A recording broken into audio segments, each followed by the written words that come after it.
Magandang araw mga kabayan. Ang aking ibabahagi sa inyo ay ang natatanging bulaklak na hindi lamang maganda sa patingin, kundi pati rin sa kahulugan at benepisyo. Ang sunflower. Ang sunflower ay kilala sa kanyang kakaibang katangian, ang heliotropism o ang kakayahan nitong sundan ang direksyon ng araw.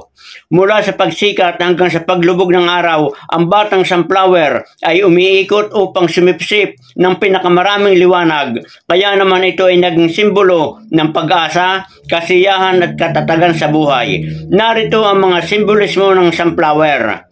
Pag-asa at positibong enerhiya. Dahil palaging nakaharap sa araw, ang sunflower ay sumisimbolo ng liwanag at pag-asa sa kabila ng pagsubok.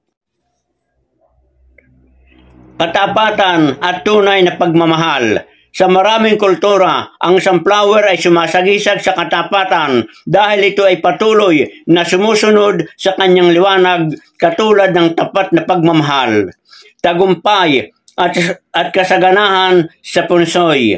Ang sunflower ay pinaniniwalaang nagdadala ng swerte at tagumpay, kaya madalas itong ginagamit bilang dekorasyon sa mga tahanan at negosyo. Isang mapagpalang araw sa inyong lahat, mga kabayan.